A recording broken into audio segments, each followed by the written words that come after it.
Another big story that we are following tonight, President Trump now saying he's looking for a different state to host the Republican National Convention. This all comes after Governor Roy Cooper said he just could not guarantee that 19,000 people could pack into the Spectrum Center for a full convention this August. The president tweeting this just hours ago that he'd planned to have the convention in Charlotte, but Governor Cooper is still in shelter-in-place mode and not allowing us to occupy the arena as originally anticipated and promised. We are now forced to seek another state to host the 2020 Republican National Convention.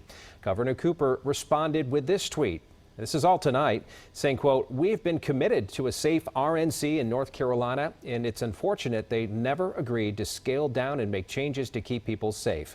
Protecting public health and safety during this pandemic is a priority." Now, a spokesperson for the city of Charlotte says the RNC has not notified the city. The convention is going to change their location. They say the city has a contract with the RNC to host it here. City attorneys will be in touch with RNC attorneys to get a better understanding of what all this means. Now, earlier tonight, I spoke with political analyst Dr. Michael Bitzer for more perspective on the politics around all of this. And he talked about the standoff both Governor Cooper and President Trump are creating.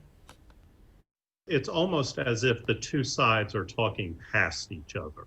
On the one hand, you have Governor Cooper and public health officials who recognize we have no idea what potentially could be happening come August with COVID-19. And the likelihood is we will see some kind of reemergence. When that will happen, it is anybody's guess.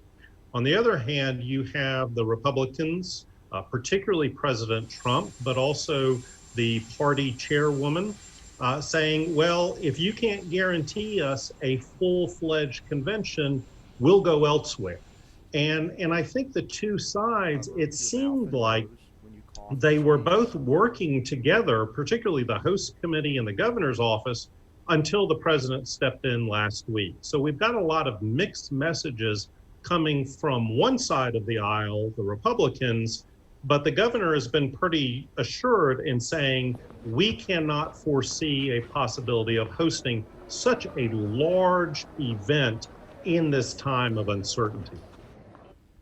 And as we've reported for you before, President Trump is not an actual party to the actual RNC contract. So I talked to Dr. Bitzer, though, about the huge amount of influence the president does have still in all of this.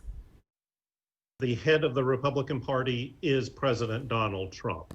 And I think even though that the host committee is the point person, they will look to the president ultimately to see where he wants this convention to be held. The president over the past couple of weeks has not been assured in his stances on a lot of things. And so it would kind of be a backtrack for the president to say, I've put up, this deadline, and now I'm not going to follow through. I think that's something that Donald Trump has not been known for in the past. Now, Dr. Bitzer also said it would be, quote, Herculean at this point for any other city or state to organize and execute a convention in under 3 months. But the governors of Georgia and Florida have both offered and said they would be up for the challenge. The governor of Tennessee also offering up to have it be held in Nashville.